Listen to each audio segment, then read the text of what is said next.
Hello guys, good evening. स्वागत है जी आप सभी का एक बार फिर से यूरोप के सेकंड लेक्चर में या दूसरे पार्ट में। मैं आपको बोलूँ और ज्योग्राफी की अगली क्लास में। और आज हम यूरोप का दी एंड कर देंगे। यूरोप का दी एंड मतलब यूरोप चैप्टर का दी एंड कर देंगे आपके एग्जाम के हिसाब से, एग्जाम्स की नीड के हिसाब से। तो आज यूरोप को लेकर कोई भी आपका डाउट हो तो एक तो आप मुझसे वो पूछ लेना, ईस्ट और west. Deepak sir is best, thank you my बच्चे बिल्लू बिल्लू। हाँ, शुभम कुशवाहा जी, हेलो हेलो सभी आ जाओ। कैसे हो? मैं एकदम बढ़िया हूँ, आप बताइए आप सभी कैसे हैं? और आपके साथ बसते आप सभी के सामने पेश है जी क्लास लेके। हमने यूरोप की रिवर्स कर ली थी, यानी कि नदियां कर ली थी। यूरोप में डेजर्ट है नहीं, लेक्स कोई इंपॉर्टेंट है नहीं, इसलिए सिर्फ आपका मतलब आज जो बसते हैं एक कुछ दो चार आइलैंड्स वहां पे है जो महत्वपूर्ण है, प्लस आपका मतलब माउंटेन्स बसते हैं। माउंटेन्स यूरोप के बहुत महत्वपूर्ण हैं, बहुत ही इंपॉर्टेंट है। आप सभी ने प्रैक्टिस शीट लगाई होगी, जो प्रैक्टिस वाला मैंने वीडियो देखा होगा। हो सकता है पिछली क्लास में कुछ लोग नहीं होंगे, तो आपने ये आइडिया लगा लिया होगा कि एक लेक्चर करना और टाइमर के साथ क्वेश्चन को लगाना, दोनों बातों में फर्क है, दोनों बातों में डिफरेंस है, दोनों बातों में अंतर है। शुभम लिखते सर आप मेरा एक काम करोगे, प्लीज बताओ जी क्या काम करना है जी आपको। एक क्या हम दो काम कर देंगे अगर हम काम करने के लायक होंगे तो आपके वाला।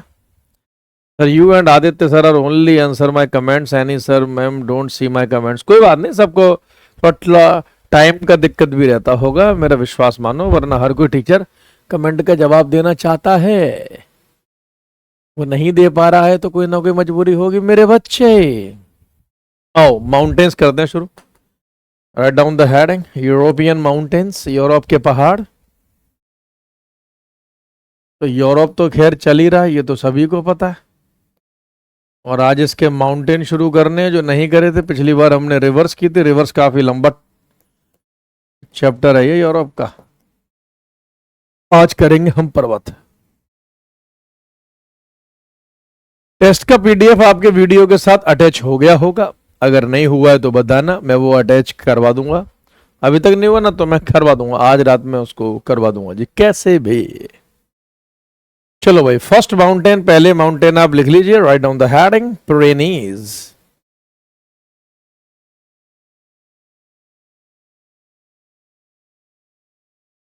पहले माउंटेन है प्रेनीज माउंटेन, यानी कि प्रेनीज पर्वत। ठीक है, इन पहाड़ों के सबसे पहले आप लोकेशन देखो। ये रहा जी फ्रांस नामक देश, और ये रहा स्पेन नामक देश, और ये जो माउंटेन आपको दिखाई दे रहे हैं दैट इज दी प्रेनीज। ये है प्रेनीज माउंटेन। ठीक है, ये है प्रेनीज के पहाड़। अब इनकी खास बात क्या है? इनकी खास बात यही है कि ये जो माउंटेन है Pyrenees, they form the boundary between France and Spain. ये फ्रांस और स्पेन के बीच सीमा बनाते हैं, या फिर ये फ्रांस और स्पेन को अलग करते हैं। तो प्रेनीज माउंटेन जो है ये फ्रांस और स्पेन को अलग करते हैं। ठीक है, कैपिटल ऑफ फ्रांस, फ्रांस की राजधानी इससे पिछली वाली क्लास में मैंने आपको बता दी थी, Paris. And capital of Spain, Spain की राजधानी है जी आपकी मैड्रिड। अगर नहीं बताई थी तो यहां बता दे रहा हूं कि capital of Spain is Madrid. ठीक है, तो ये दो बातें याद कर लेना, प्रेनीज माउंटेन की लोकेशन आप मतलब याद कर लेना। ठीक है, चलिए दूसरे माउंटेन है आपके यूरोप में कारपेथियन माउंटेन्स। तो कारपेथियन माउंटेन के नाम से कारपेथियन पर्वत ईस्टर्न यूरोप, पूर्वी यूरोप में स्थित हैं ये। और ये लगभग कई देशों में स्थित हैं, जैसे कि रोमानिया, स्लोवाकिया। ठीक है, और इसके आसपास के देशों में, तो रोमानिया, स्लोवाकिया, ये जो देश इनके आसपास में जो पहाड़ स्थित हैं इन्हें हम कारपेथियन कहते हैं। इस मैप को आप जरा ध्यान से देखो, समझ में आ जाएगा। ये जो भी आपको पहाड़ दिखाई दे रहे हैं ये सारे कारपेथियन माउंटेन है। बहुत ही बड़ी रेंज है कारपेथियन पहाड़ों की। अगर आप पूरे यूरोप में देखें, मुख्यतः इसका भाग ये देखो, ये रोमानिया नामक देश में है और ये स्लोवाकिया नामक देश में है। कुछ इसका एक्सटेंशन विस्तार आप देख सकते हैं पोलैंड में भी चला गया है। कुछ इसका विस्तार आप मतलब देखो तो बुल्गारिया में भी है, कुछ देखोगे तो सर्बिया में भी है, कुछ हंगरी में भी है। तो लेकिन इसका जो मुख्य है ये स्लोवाकिया और रोमानिया में है। याद रखिएगा, ये स्लोवाकिया और रोमानिया में आपको मुख्य तौर से देखने के लिए मिलेंगे। ठीक है, कारपेथियन के पहाड़, कारपेथियन के माउंटेन, इनकी लोकेशन बस केवल याद रखना। कारपेथियन थोड़े कम पूछे जाते हैं यूरोप कॉन्टिनेंट में, वनडे एग्जाम्स में, आपके रेलवे वगैरह टाइप के जो एग्जाम होते हैं उसमें। ठीक है, इस बार इसकी लोकेशन जरा आप अच्छे से देखो।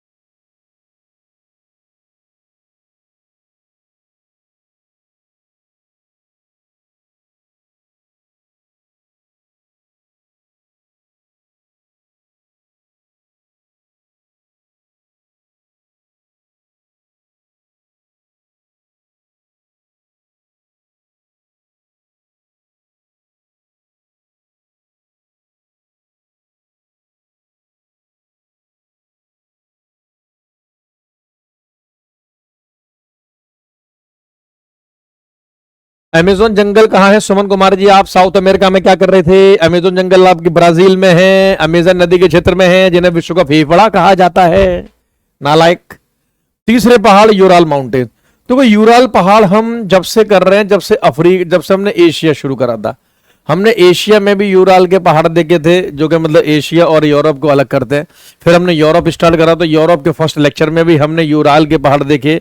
आज हम फिर से यूराल के माउंटेन, यूराल के पर्वत देख रहे हैं। उसकी खास बात यही है कि सेपरेट यूरोप एंड एशिया, ये पहाड़ यूरोप और एशिया को अलग करते हैं, ये यूरोप और एशिया को अलग करते हैं। और ये मुख्यतः रशिया या फिर रूस में स्थित है। ये मुख्य रूप से रूस में स्थित है, मेनली लोकेटेड इन रशिया। आप इसे मैप में देखो जी, अगर आप मैप में आपको दिखाऊं तो दिखा सकता हूं जी, मैं दिखाऊं जी मैप में। यूराल के माउंटेन, यूराल के पर्वत, ये देखो जी। कुछ मैप्स में ऐसे भी रखता हूं अपने पास के, तुरंत उसी समय ही लगा सके। ये बहुत ही ट्रेनिंग के बाद ऐसी योग्यता आ पाती है कि बच्चों को किस समय क्या चाहिए। देखो ये रहे जी यूराल के पर्वत, और ये रहा इस तरफ एशिया यानी कि रूस वाला भाग, और ये रहा यूरोप, ये भी रूस वाला भाग है। ये भी रशिया है, ये भी रशिया है, लेकिन ये रशिया यूरोप में है और ये रशिया एशिया में है। तो ये यूराल के जो पर्वत आपको दिखाई दे रहे हैं, ये वाले जो पर्वत है, ये यूराल के पर्वत है, ये यूराल के पर्वत है। तो Ural mountain separates Asia and Europe. तो यूराल के पहाड़ जो है वो एशिया और यूरोप को अलग करते हैं। ठीक है, तो कंटेंट मतलब टॉपिक, और टॉपिक के साथ आपको मैप, ताकि रिवीजन करते वक्त आपको कोई दिक्कत नहीं आएगी। चौथे पहाड़ जो आप लोग यूरोप में पढ़ते हो, दैट इज द कॉकेशस। चौथे पहाड़ जो पढ़ते हो, that is the Caucasus mountain, यानी कि कॉकेशस के पर्वत। देव लिखते थे, मैं 5 मिनट लेट हो गया बेटा, पूरे 12 मिनट लेट हो मेरे बच्चे। कॉकेशस माउंटेन, पहली बात तो यह है कि ये माउंटेन ब्लैक सी और कैस्पियन सी के बीच में स्थित है, यानी काला सागर और कैस्पियन सागर के बीच में स्थित है। इंपॉर्टेंट माउंटेन है। आप इसमें जरा स्टार लगा लेना, क्यों इंपॉर्टेंट है, तो ये अभी आपको एहसास हो जाएगा। कॉकेशस माउंटेन की आप जरा लोकेशन देख लीजिए जी। ये आपके कॉकेशस माउंटेन है जो आपको यहां दिखाई दे रहे हैं, ये कॉकेशस के पहाड़, ये कॉकेशस है, ये भी कॉकेशस है, ये भी मुख्यतः रशिया वाले भाग, रशिया वाले पार्ट में है। ये आपका ब्लैक सी है, काला सागर, और ये आपका कैस्पियन सी है, मतलब कैस्पियन सागर। ये कॉकेशस के माउंटेन है। इससे वैसे वाले मैप में देखो, ज्योग्राफी को पढ़ते वक्त दिमाग में इमेज बननी चाहिए। अगर पढ़ते वक्त दिमाग में इमेज नहीं बन रही है तो कुछ ना कुछ रॉन्ग हो रहा है। ठीक है, आपका फिर कंसंट्रेशन कहीं और है, और आपका कंसंट्रेशन जहां होना चाहिए वहां नहीं है जी, तो ये बहुत गलत बात है।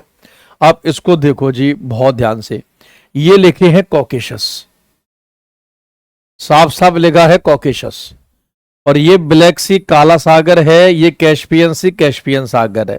तो ब्लैक सी और कैस्पियन सी के बीच में आपका कॉकेशस माउंटेन है, ये आपके कॉकेशस के पहाड़ है। आपको साफ साफ दिखाई दे रहे हैं, ब्लैक सी यानी काला सागर, कैस्पियन सी आपका कैस्पियन सागर, इन दोनों के बीच में कॉकेशस है। कॉकेशस की खास बात यह है कि यूरोप की सबसे ऊंची चोटी कॉकेशस में ही स्थित है, उसका नाम है माउंट एल्ब्रुस। तो mount Elbrus is the highest peak of the Europe.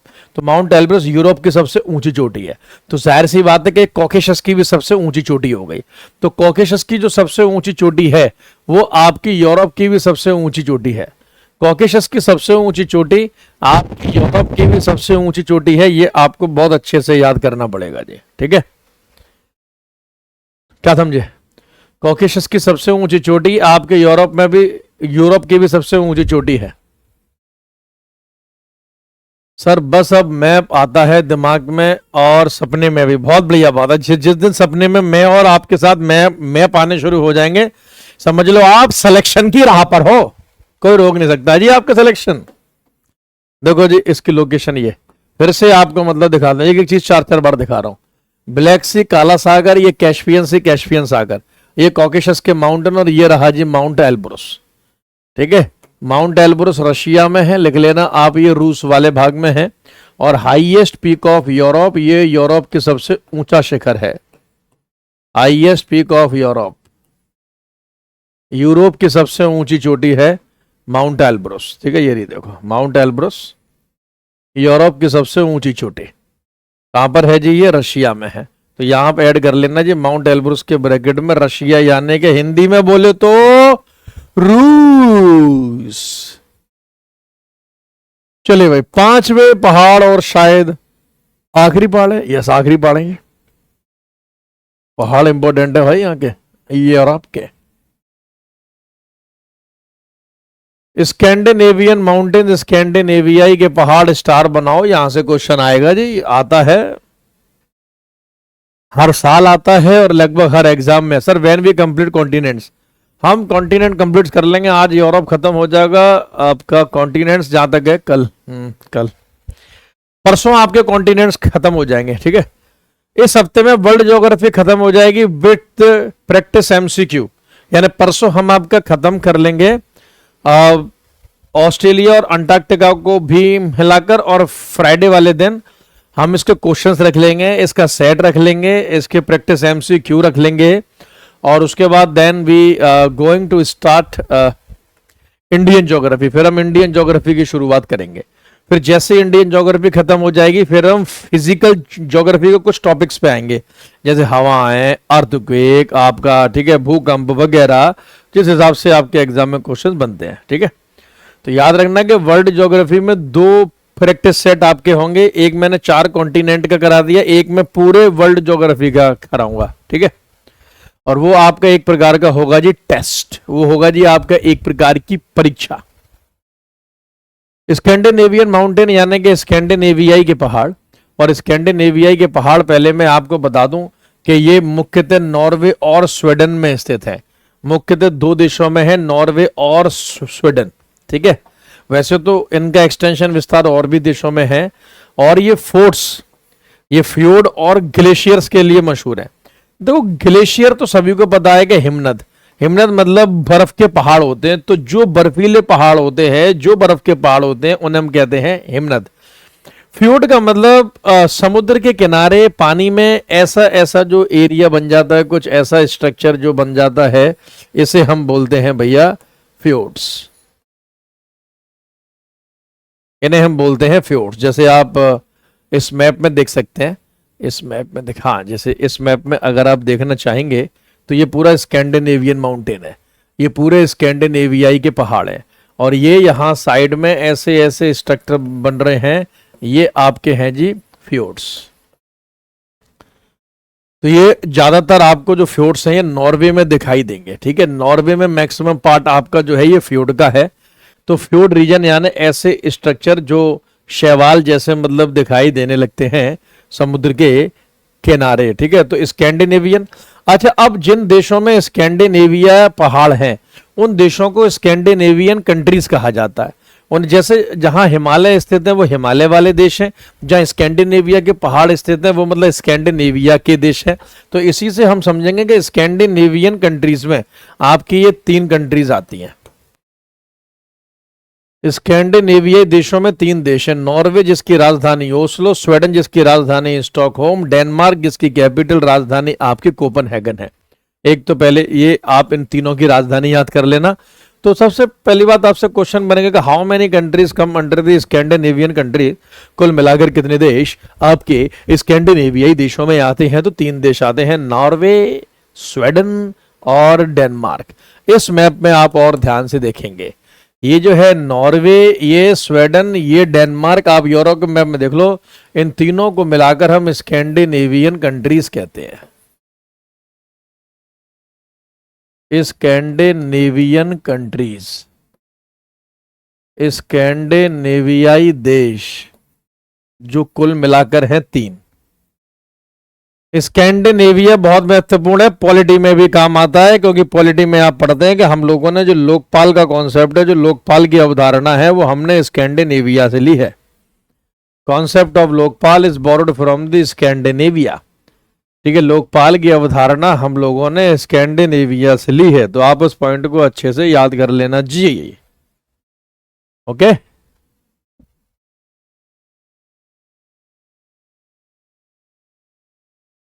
लेकिन अगर हम इन स्कैंडिनेवियाई देशों में 2 देश और जोड़ दें, दो कंट्रीज को अटैच कर दे तो इन्हें नॉर्डिक कंट्रीज बोलेंगे। तो नॉर्डिक देशों में कुल मिलाकर 5 देश आते हैं। There are total 5 countries in Nordic देश। नहीं, फिनलैंड स्कैंडिनेवियन का पार्ट नहीं है बिल्लू, फिनलैंड नॉर्डिक देशों का पार्ट है। तो नॉर्वे, स्वीडन, डेनमार्क में आप 2 देश और जोड़ दो, फिनलैंड और आइसलैंड, तो इन 5 को मिलाकर हम कहते हैं आपके नॉर्डिक देश। देखो इसका भी मैप आप अलग से देखो, सब कुछ लेके आता हूं मैं, घबराए मत करो, सबको दिखाऊंगा। तो नॉर्वे, स्वीडन और डेनमार्क, ये तीनों तो हो गए स्कैंडिनेवियन कंट्रीज, और फिनलैंड और आइसलैंड को जब आप इनके साथ जोड़ दोगे तो ये आपके हो जाएंगे नॉर्डिक कंट्रीज। तो ये आपके नॉर्डिक कंट्रीज का मैप है जो मैंने यहां लगाया। जब आपके पास ये पीडीएफ आएगी, ये फाइल आएगी, तो आप इससे समझ जाओगे कि नॉर्डिक कंट्रीज में कुल मिला के 5 देश आते हैं। ठीक है, नॉर्डिक देश का मतलब जहां का रीजन नॉर्डिक टाइप से हो, क्लाइमेटिक कंडीशन नॉर्डिक हो, या आप ऐसे समझ लो जो आर्कटिक सर्कल है उससे थोड़े ऊपर के जो देश हैं, जो ऊपर के रेखा में आते हैं, उन्हें आप नॉर्डिक देश के नाम से बोल सकते हैं। डेनमार्क बहुत महत्वपूर्ण है। आप इस मैप से ये समझ सकते हैं कि ये जो डेनमार्क आपको दिखाई दे रहा है, और ये डेनमार्क का अधिकार है किसके ऊपर? ग्रीनलैंड के ऊपर। तो ग्रीनलैंड किसकी अथॉरिटी में आता है, किसके अधिकार में आता है? तो जी ये डेनमार्क के अधिकार में आता है। जी ये डेनमार्क के अधिकार में आता है। जी ये डेनमार्क के अधिकार में आता है। ठीक है, डेनमार्क के अधिकार में आता है। तो देखो इसमें 2 देशों की तो कैपिटल्स, राजधानी मैंने आपको 3 की तो इनकी तो लिखा दी थी, तो इनकी तो लिखनी नहीं है। फिनलैंड की आप कैपिटल लिख लो, फिनलैंड की कैपिटल है हेलसिंकी, और रिकजेविक की कैपिटल राजधानी, और आइसलैंड की राजधानी है रिकजेविक। अरे भैया ये नाम मैंने नहीं रखे हैं, बड़ी मुश्किल से याद किए हैं। सुबह 5 बजे उठ के रिवीजन करने के लिए 5 बजे का टाइम बहुत ही महत्वपूर्ण है जी बालकों। ठीक है, कोई दिक्कत परेशानी, दुख दर्द पीड़ा हलचल मन में?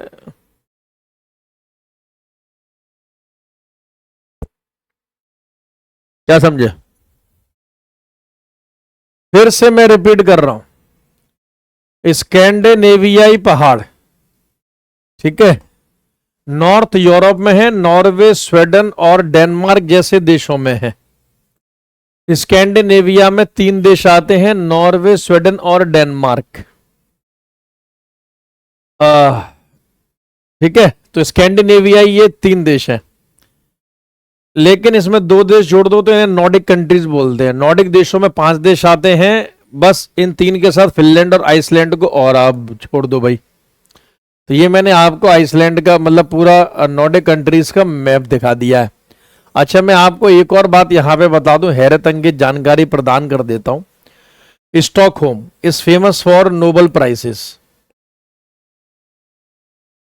लिख लो, जो नोबेल पुरस्कार हैं, जितने भी नोबेल पुरस्कार हैं, सब आपके स्टॉकहोम में। Sir I create 200 question of continents and cover all questions in PDF with colourful, can I send to it insta? अरे इंस्टा बिल्कुल यार, क्या बात है। कोई बच्चा बहुत अच्छा काम करे तो मुझे अच्छा लगता है। और आप इंस्टा नहीं, आप इसके लिए हमारे स्टाफ का नंबर लीजिए भाई, 9560609650। जीएस के लिए आप अपना कोई भी दिक्कत हो यहाँ पर व्हाट्सएप कर सकते हैं, यहाँ पे अपनी इंफॉर्मेशन प्रोवाइड कर सकते हैं, 9560609650। ठीक है, ये जीएस के लिए आपकी मेरे स्टाफ से बातचीत हो जाएगी, आप उसे बता देना, और इसके व्हाट्सएप नंबर पे आप अपने नोट्स भेज सकते हैं बिल्लू जी। ठीक है, चलिए, तो अब आप यहाँ पे जरा समझिएगा कि मैं आपसे क्या बोल रहा था कि नोबेल प्राइजेस। देखो, जब आप स्टैटिक जीके पढ़ोगे तो आप ना स्टैटिक जीके में नोबेल प्राइज यानी कि नोबेल पुरस्कारों को भी पढ़ोगे। आप स्टैटिक जीके जब भी पढ़ोगे आप नोबेल प्राइज, नोबेल पुरस्कारों को भी पढ़ोगे। मैं स्टैटिक जीके के हिसाब से नहीं, मैं सिर्फ ऐसे ही आया तो वैसे ही बता देता हूं। कुल मिलाकर नोबेल प्राइजेस जो है, नोबेल पुरस्कार जो है, वो आपके 6 फील्ड में दिए जाते हैं, 6 क्षेत्रों में मतलब दिए जाते हैं। आपको याद होगा 6 फील्ड में दिए जाते हैं, 6 क्षेत्रों में दिए जाते हैं। 5 फील्ड में, अगर हम 5 क्षेत्रों की बात करें तो वो आपके स्टॉकहोम में दिए जाते हैं। बस केवल नोबल पीस प्राइज ओस्लो में दिया जाता है। शांति का नोबल पुरस्कार जो आपका है, ठीक है, वो आपका यहां दिया जाता है ओस्लो, शांति नोबल पुरस्कार। तो शांति का जो नोबल पुरस्कार जो आपका है वो आपका दिया जाता है नॉर्वे की राजधानी ओस्लो में। और जो एक्सेप्शन है, जो अपवाद है, वहीं से आपके बेटे क्वेश्चन है, ठीक है, तो याद रखिएगा। स्कैंडिनेविया से किसी का कोई डाउट, स्कैंडिनेविया से किसी का भी कोई डाउट है तो प्लीज आप मुझसे पूछ सकते हो जी। स्कैंडिनेविया से किसी का भी कोई डाउट है तो प्लीज आस्क मी। हाँ जी, स्कैंडिनेविया से किसी का कोई डाउट, नॉर्डिक कंट्रीज से किसी का कोई डाउट तो प्लीज आस्क मी। एक क्वेश्चन स्कैंडिनेविया से आएगा, जिस प्रकार से का क्वेश्चन आपका हिमालय से आता है, तो जिस तरीके से है। नो सर, अरे वाह भाई, रूपान शिराज लिखती है नो सर नो डाउट, बहुत अच्छे, ऐसे बच्चे मुझे बहुत प्रिय है जी। डाउट है तो पूछो जल्दी।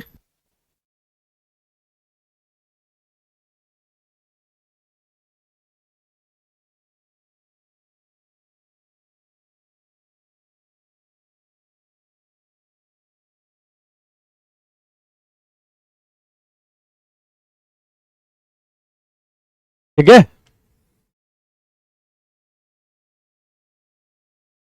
अच्छा, इसमें से ये जो नॉर्वे नामक देश जो आपको दिखाई दे रहा है, आप लिख लो नॉर्वे नामक ये जो आपका देश है, नॉर्वे लिख लेना। नॉर्वे नामक जो आपका देश है, इसे लैंड ऑफ मिडनाइट सन कहते हैं, लैंड ऑफ मिडनाइट सन। आधी रात की, मध्य रात्रि की सूर्य की भूमि, मध्य रात्रि की सूर्य की भूमि। तो मध्य रात्रि की सूर्य की भूमि कहते हैं क्योंकि यहां पे 6 महीने दिन 6 महीने रात होता है जी नॉर्वे में। तो एक तो आप ये याद कर लेना जी, ये मध्य रात्रि की सूर्य की भूमि है या फिर आधी रात की सूर्य की भूमि है, ठीक है। मध्य रात्रि की सूर्य की भूमि, आधी रात की सूर्य की भूमि, कौन जी आपका? नॉर्वे। इतना हो गया जी, है? यहां तक कोई दिक्कत परेशानी नहीं होनी चाहिए। अच्छा जी, यही मैं आपको एक इंफॉर्मेशन और देता हूं, जो इंफॉर्मेशन आपको सिलेक्शन के और पास तक लेके जाएगी। आपको समझ में आएगा कि जी सर आपने एकदम सही बात बताई है। आप इस मैप को ध्यान से देखो जी। इस मैप में आपको फिनलैंड नामक देश दिखाई दे रहा होगा। ये देखो जी, आप ये फिनलैंड आपको दिखाई दे रहा है जी, साफ साफ है। फिनलैंड को मतलब कहा जाता है, आप लिख लो, फिनलैंड को मतलब कहते हैं लैंड ऑफ 1000 लेक्स। फिनलैंड से को बोलते हैं लैंड ऑफ 1000 लेक, 1000 झीलों की भूमि,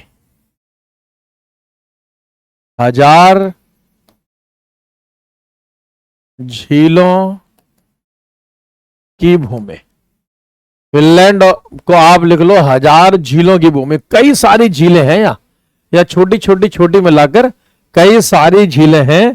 तो कई सारी झीलें मिलकर ये निर्माण करती हैं, कई सारी झीलें मिलकर ये निर्माण करती हैं। ठीक है भाई, भूमि, भूमि छोटी ही लगेगी यार, थोड़ी हिंदी में मेरा हाथ तंग, लेकिन कोई नहीं, लिखने में, बोलने में तो खतरनाक हूं जी मैं। अब ये जो आपको डेनमार्क दिखाई दे रहा है, ये जो डेनमार्क दिखाई दे रहा है, डेनमार्क के जो लोग हैं, यानी कि डेनमार्क के जो पीपल हैं, तो लोगों पीपल्स को, यानी कि जो वहां के लोगों को आप लिख लो डेनिश कहा जाता है। डेनमार्क के लोगों को डेनिश कहा जाता है। लिखते चलो बस, ऐसे ऐसे इंफॉर्मेशन दे दूंगा, क्वेश्चन बच के नहीं जाएगा, पोस्टमार्टम हो जाएगा, चीर फाड़ कर देंगे वही पंचनामा। तो the people of Denmark is called as the Danish. ठीक है, डेनमार्क के लोगों को कहते हैं डेनिश। ये आपके लिए इसलिए महत्वपूर्ण है क्योंकि जैसे कि नीदरलैंड के लोगों ने हमारे ऊपर शासन किया है, ठीक उसी प्रकार से डेनिश लोगों ने भी हमारे ऊपर शासन किया है। कुछ मतलब इतना अच्छे से नहीं कर पाए क्योंकि अंग्रेज लोगों ने आगे ने यहां से भगा दिया था, बट फिर भी इन्होंने मतलब शासन किया है। तो इस मैप में आपको फ्यूड क्लियर दिखाई दे रहे होंगे, ये जो इस प्रकार से जो एरिया बनता है उसे हम फ्यूड मतलब कहते हैं। अच्छा, आइसलैंड जो इनमें दिखाई आपको दे रहा है, ये जो आइसलैंड आपको दिखाई दे रहा है, Iceland is famous for the volcanoes. यहां बहुत सारे ज्वालामुखी निकलते हैं, तो ये वॉल्केनोस यानी कि ज्वालामुखी के लिए मशहूर है। ठीक है, तो आप याद रखना कि भाई नॉर्डिक कंट्रीज में या फिर नॉर्दर्न यूरोप में, उत्तरी यूरोप में कौन सा देश ऐसा है जो कि ज्वालामुखियों के लिए फेमस है, तो आइसलैंड। अच्छा, ये जो आइसलैंड की कैपिटल मैंने आपको लिखाई है रिकजैविक, यहां से भी क्वेश्चन बनता है। क्या क्वेश्चन बनता है? रिकजैविक आप लिख देना north most capital city of the world. विश्व में, संसार में सबसे उत्तरतम राजधानी। ठीक है, संसार में उत्तरतम राजधानी वाला शहर, उत्तरतम राजधानी संसार में। तो पूरे विश्व में, पूरे संसार में सबसे उत्तर की राजधानी अगर कोई है तो आइसलैंड की राजधानी रिकजैविक ही है। आइसलैंड की राजधानी आपकी रिकजैविक ही है। आइसलैंड में वोल्केनो क्यों आते हैं? देखो, वो इसलिए आते हैं क्योंकि वहां का मतलब कोई आइलैंड्स फॉर्म जब होता है तो वो टेक्टोनिक प्लेट्स के मूवमेंट से ही होता है। जब टेक्टोनिक प्लेटें आपस में टकराती हैं तब जाके कोई आइसलैंड आपका बनता है। ठीक है, तो इस बात को आपको बहुत अच्छे से याद कर लेना है। ठीक, चलो अब मैं आपको ट्रिक बताऊं जी, ट्रिक बताता हूं जी आपको, ट्रिक। ठीक है, ट्रिक बताता हूं जी आपको।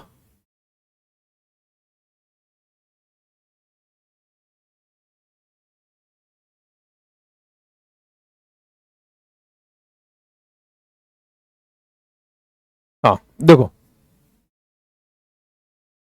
अगर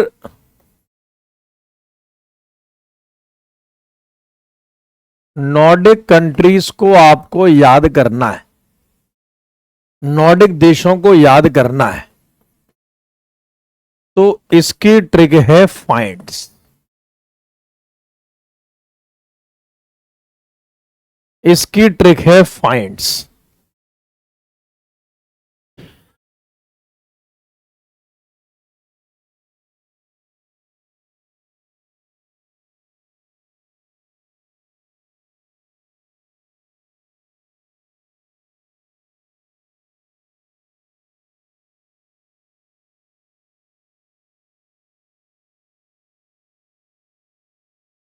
फाइंड्स एग्जामिनर को नहीं पता कि आप ऐसे याद करके आयो कि अगर नॉर्डिक कंट्रीज को याद करना है तो इसकी आपकी ट्रिक है फाइंड्स। ठीक है, तो आप इसको याद रखना जी, मैं इसे और अच्छे से आपको बता दे रहा हूं।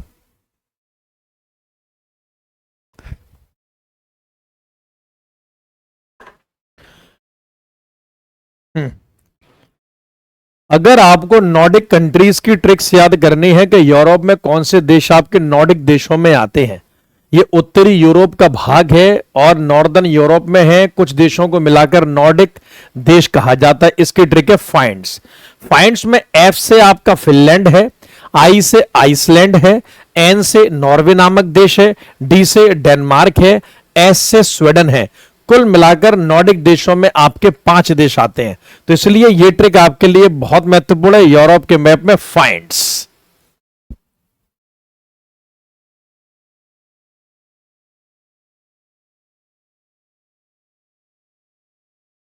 ठीक है भाई, फाइंड्स। अब देखो, फाइंड्स की अगर हम बात करें तो एफ से फिनलैंड हो गई, ट्रिक अवश्य याद रखना। आई से आइसलैंड हो गई, एन से नॉर्वे हो गई, डी से डेनमार्क हो गई, एस से स्वीडन हो गई, एस से स्वीडन हो गई, एफ से फिनलैंड, आई से आइसलैंड, एन से नॉर्वे, डी से डेनमार्क, एस से स्वीडन, एस से स्वीडन।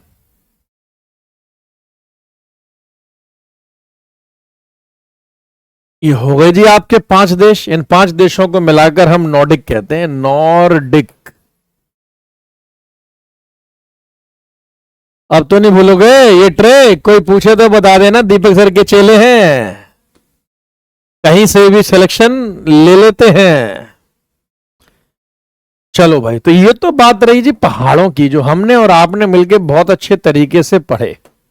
अब अगर हम यूरोप कॉन्टिनेंट की बात करें तो यूरोप कॉन्टिनेंट में कुछ महत्वपूर्ण बातें हैं, कुछ महत्वपूर्ण फैक्ट्स हैं जो कि आपके लिए बहुत इंपॉर्टेंट हैं। तो अब हम कुछ यूरोप के महत्वपूर्ण फैक्ट्स की तरफ चलेंगे जी। तो अब हम यूरोप के पढ़ने वाले हैं फैक्ट्स। क्या पढ़ने वाले हैं? अब हम पढ़ने वाले हैं फैक्ट्स।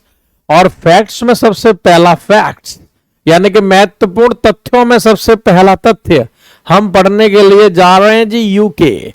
तो पहला जो फैक्ट है दैट इज आपका यूके। तो पहला फैक्ट हम जो करेंगे आपका है जी यूके, यूनाइटेड किंगडम। ठीक है, यूके। अब मैं आपको बता दूं कि यूके में कुल मिलाकर 4 देश आते हैं, लेकिन मैं इसे ऐसे नहीं बताऊंगा, मैं आपको दिखाऊंगा, मैं चार्ट बना के पढ़ाऊंगा। तो यूके में कुल मिलाकर मैं आपको बताऊं, यूके में 2 क्षेत्र आते हैं।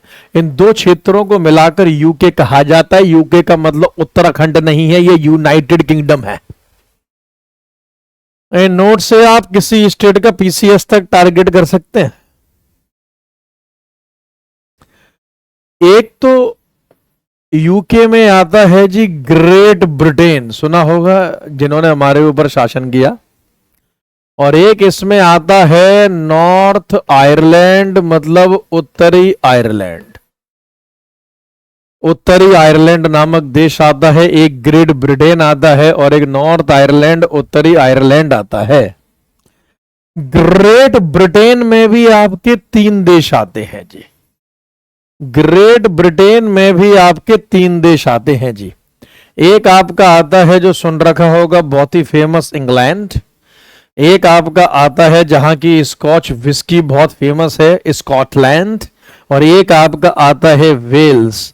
याद करो कई बार क्रिकेट वर्ल्ड कप जब होता है तो इंग्लैंड, स्कॉटलैंड, वेल्स तीनों देश मिलकर करवाते हैं। और ये नॉर्थ आयरलैंड। तो यूके में कुल मिलाकर 4 देश आते हैं, यानी कि 4 कंट्रीज आती हैं। बट ग्रेट ब्रिटेन में कुल मिलाकर आपके 3 देश आते हैं। कहने का मतलब ये है कि 3 कंट्रीज आती हैं। 3 देश ग्रेट ब्रिटेन की और यूके के आपके 4 देश आते हैं। तो इन पॉइंट्स को आप अच्छे से जी याद कर लेना, इन पॉइंट्स को आप अच्छे से जी याद कर लेना, ध्यान रखिएगा जी इस बात को। ठीक है, अब आप इस मैप को ध्यान से देखो। अगर मैं इस मैप की आपके सामने बात करूं तो आपके सामने ही बात करेंगे जी, पीछे से क्यों करेंगे। ये स्कॉटलैंड, ये इंग्लैंड, ये वेल्स, इन तीनों को मिलाकर जी हम कहते हैं ब्रिटेन। इन तीनों को मिलाकर जी हम कहते हैं ब्रिटेन, यानी ग्रेट ब्रिटेन। और ये जो नॉर्थ आयरलैंड आपको दिखाई दे रहा है, ये जो उत्तरी आयरलैंड है, ये नॉर्थ आयरलैंड, उत्तरी आयरलैंड, अगर इसे भी ऐड कर दोगे तो बन जाएगा यूके। तो यूके में कुल मिलाकर 4 देश आते हैं। तो यूके का भी मतलब समझ में आ गया होगा और आपको ब्रिटेन का भी मतलब समझ में आ गया होगा। ठीक है, तो नॉर्थ आयरलैंड, और ये जो नॉर्थ आयरलैंड है इसकी कैपिटल, इसकी राजधानी है बेलफास्ट। इसकी राजधानी है बेलफास्ट। इंग्लैंड की राजधानी सभी को पता होगी जी, इसमें शक शुबा संदेह नहीं है, लंदन। स्कॉटलैंड की राजधानी जी आपकी क्या है? एडिनबर्ग। वेल्स की राजधानी है कैडिफ। कैडिफ, CARDIFF। देखो राजधानियों वाला जो स्टैटिक जीके का पार्ट है वो लगभग मैं आपका ज्योग्राफी में कवर करवा दूंगा, तो हमारी शुभम मैम को भी थोड़ी राहत मिल जाएगी। ठीक है,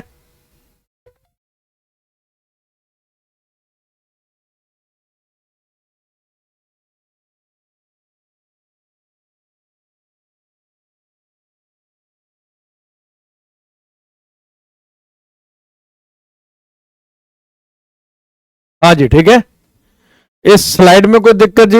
ये स्लाइड बहुत इंपॉर्टेंट है आपकी पूरी लाइफ के लिए।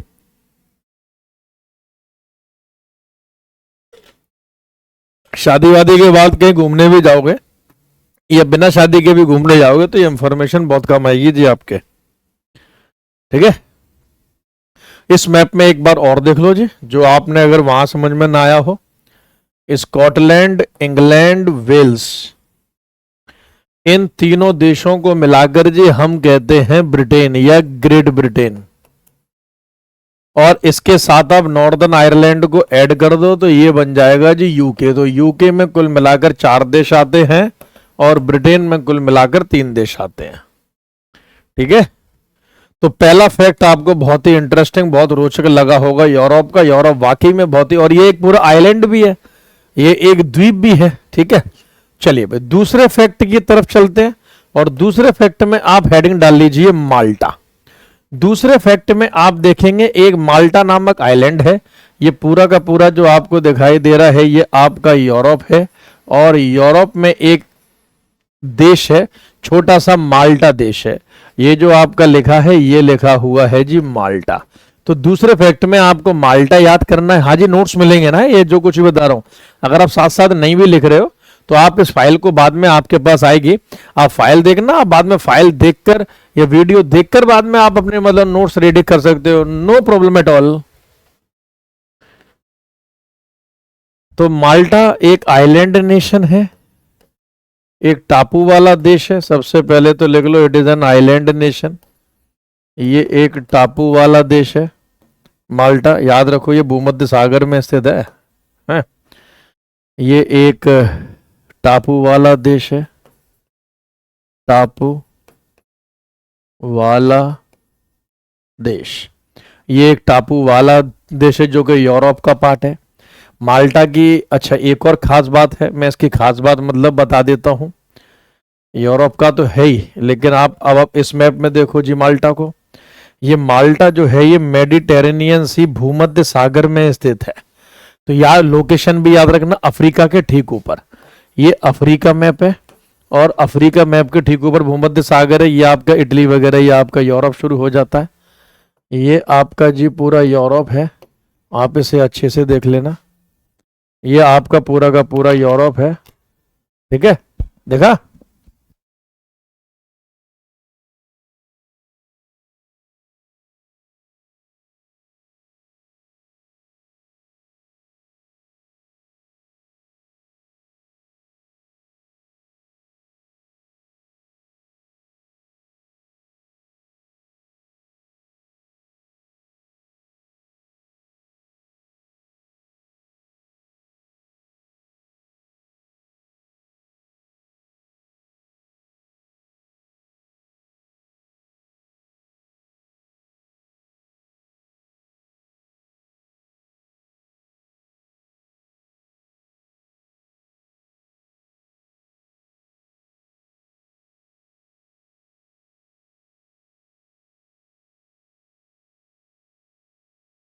हाँ जी, तो ये भूमध्य सागर में है, भू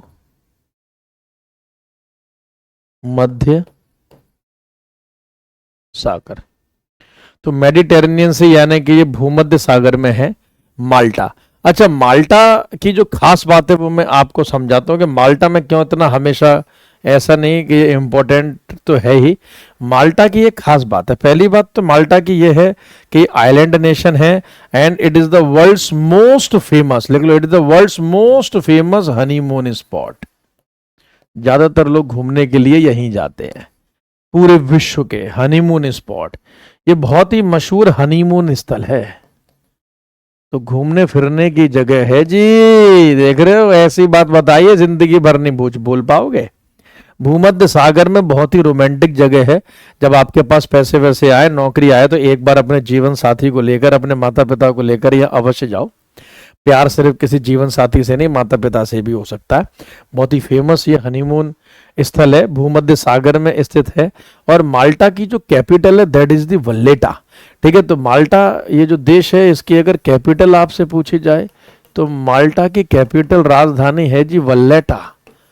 टॉम क्रूज, एंजेलिना जॉली सब जहाँ जाते हैं घूमने के लिए। वल्लेटा बहुत छोटा सा देश है, अपने आप में पूरा एक शहर टाइप का ही है, और पूरा यूनेस्को साइट घोषित कर रखा है। यूनेस्को विरासत स्थल इसे मतलब घोषित कर रखा है, एक विरासतीय स्थल घोषित है ये। यूनेस्को की तरफ से, तो आप इसे याद रखना, माल्टा। ठीक है, तो दूसरा फैक्ट आपका हो गया जी माल्टा। तीसरा फैक्ट जो आपका है वो इंग्लिश चैनल से है। तीसरा फैक्ट आप लिख लो, इंग्लिश चैनल। तीसरा फैक्ट जो है वो है इंग्लिश चैनल। इसे हिंदी में भी इंग्लिश चैनल ही बोलेंगे, अंग्रेजी चैनल मत लिख देना। चैनल जबकि दो लैंड मास के बीच के पानी का भाग का साइज जब बड़ा हो जाए तो हम उसे चैनल कह देते हैं। दो लैंड मास कैसे, यहाँ एक तरफ फ्रांस है और यहाँ एक तरफ यूके यानी कि इंग्लैंड है, ठीक है, और ये इन दोनों के बीच में पानी का भाग है जी, ये इंग्लिश चैनल जो आपको क्लियर कट दिखाई दे रहा होगा। और ये इस इंग्लिश चैनल की खास बात ये है कि ये इंग्लिश चैनल दो लैंड मासेस को अलग करता है। English channel separates UK and France. तो ये अंग्रेजी चैनल जो है, ये इंग्लिश चैनल जो है, याद करो इसी इंग्लिश चैनल में फ्रांस की नदी सीन पानी छोड़ रही थी। सीन नदी यहीं पर आकर पानी छोड़ रही थी, आपको अगर याद हो तो, याद है। और English channel separates England and France, याद रखिए, यूके एंड फ्रांस, ये अलग करती है यूके को फ्रांस के साथ। ठीक है, सेपरेट्स यूके एंड फ्रांस। देख के इंसान ज्यादा सीखता है, हमेशा याद रखना। ये अलग करती है यूके को फ्रांस के साथ। इंग्लिश चैनल अलग करता है यूके को फ्रांस के साथ। इसकी लोकेशन आप याद रखो बहुत अच्छे तरीके से। तो इंग्लिश चैनल बहुत फेमस है। इसमें मतलब विश्व की पहली अंडर वाटर रेलवे यहीं शुरू हुई थी। या आप स्टैटिक जीके में पढ़ोगे कि world's first under water railway started from English Channel. अंग्रेजी चैनल से ही आपके विश्व की पहली रेल लाइन शुरू हुई थी। World's first railway line started from the English Channel. विश्व की पहली रेल लाइन जो पानी के अंदर की जो रेल लाइन थी वो यहीं से ही इसकी शुरुआत की गई थी, कि यहीं से हमने इसकी शुरुआत की थी। इस बात को आपको याद रखना है। चलिए भाई चौथे फैक्ट की तरफ चलते हैं। और चौथे फैक्ट में आपको याद करना है जो आपका फोर्थ फैक्ट है, बाल्टिक कंट्रीज यानी कि बाल्टिक वाले देश। लिख लो बाल्टिक देश। जैसे मैंने आपको स्कैंडिनेवियन देश कराए, जैसे मैंने आपको नॉर्डिक देश कराए, ठीक इसी प्रकार से बाल्टिक कंट्रीज, बाल्टिक देश भी हैं। एक बाल्टिक सागर है और उस सागर के आसपास जो भी देश है ना बाल्टिक देश कहते हैं। बाल्टिक देशों में 3 देश आते हैं, एस्टोनिया, लैटविया, लिथुनिया। याद रखना 3 देश आते हैं, एस्टोनिया, लैटविया, लिथुनिया। ठीक है,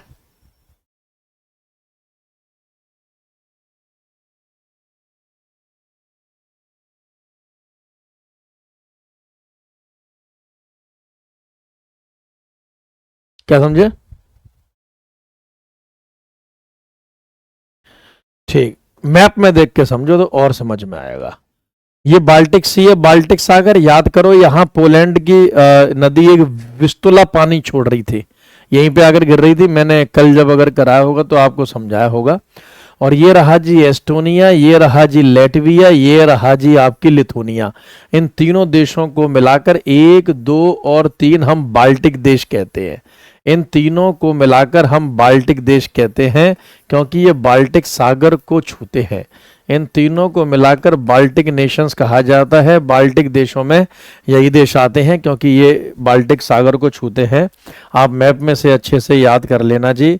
अगर इसमें हम बात करें, एस्टोनिया की कैपिटल है टैलिन।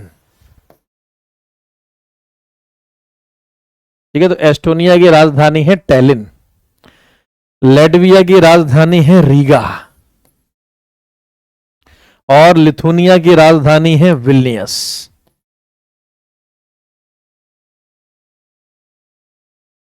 लिथुनिया की राजधानी है जी विल्नियस। तो ये इन तीनों की राजधानी याद कर लेना, जब भी एग्जाम में आएगी। आपके अलावा बहुत कम बच्चों की ठीक हो पाएगी। चलिए भाई चौथे फैक्ट के बाद हम चलते हैं जी आपके 5वें फैक्ट की तरफ। और 5वां फैक्ट कुछ कह रहा है। क्या कह रहा है, बात कर लें इससे एक बार। चलो भाई 5वां फैक्ट ऐसे नहीं, ऐसे नहीं, यहां से बात करते हैं जी 5वें फैक्ट के साथ। देखो जी, जो 5वां फैक्ट है वो बात करता है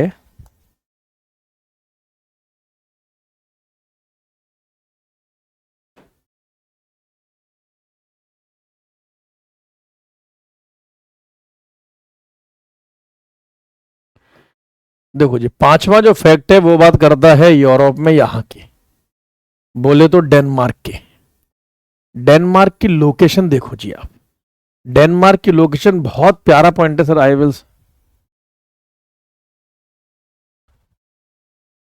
आज तो नहीं बेटा, कल दिखा दूंगा, क्योंकि वो जो नंबर मैंने दिया वो स्टाफ के पास रहता है, वो पहले एक बार उसे रेक्टिफाई करेंगे फिर मेरे पास सेंड करेंगे, तो कल मैं आपको अवश्य वो वाले नोट्स जो आपने भेजे हैं बिल्लू जी, मैं अशोक कर दूंगा बच्चों को।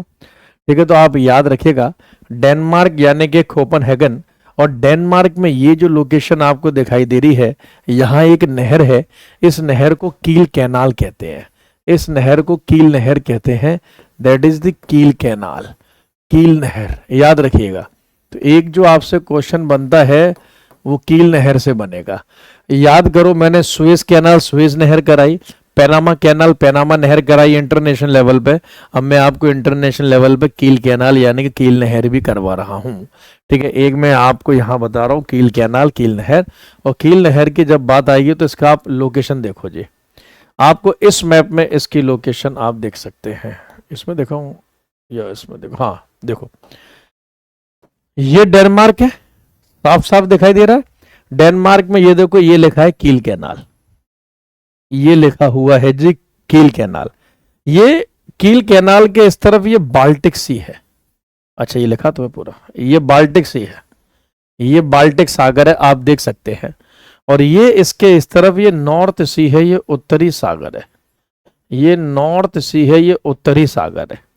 तो हम ये बोल सकते हैं कि कील कैनाल जो डेनमार्क की है, ये आपकी कील कील कैनाल है, ये जो आपको दिखाई दे रही है ना, ये कील कैनाल ही है, कील नहर। ये बाल्टिक सागर को जोड़ती है नॉर्थ सी उत्तरी सागर के साथ, it connects North Sea with Baltic Sea, तो ये उत्तरी सागर को जोड़ती है बाल्टिक सागर के साथ।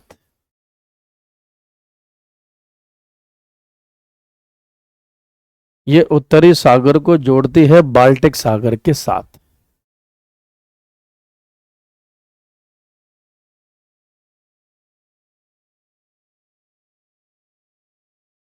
कील नहर, और कील नहर के ऊपर किस देश का अधिकार है?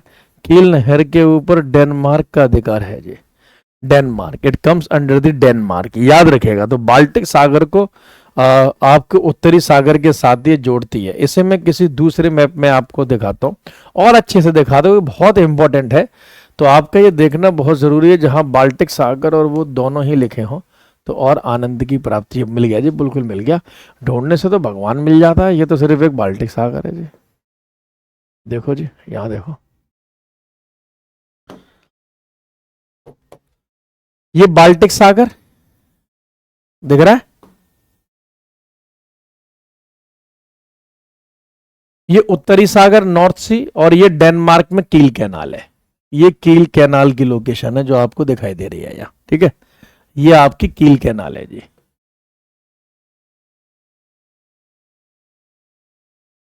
तो कील नहर जोड़ती है बाल्टिक सागर को उत्तरी सागर के साथ, और उत्तरी सागर यूके का पार्ट है, याद करो। इसी उत्तरी सागर में जाकर आपकी राइन रिवर, राइन नदी पानी छोड़ रही थी, जो कि यूरोप की बहुत ही इंपॉर्टेंट रिवर, बहुत ही महत्वपूर्ण नदियों में से एक थी। तो ये सारे वो फैक्ट्स और इंफॉर्मेशंस थी आप लोगों के लिए, जिससे कि आपके क्वेश्चन बन सकते हैं एग्जाम में यूरोप कॉन्टिनेंट से, और जो बनते रहते हैं।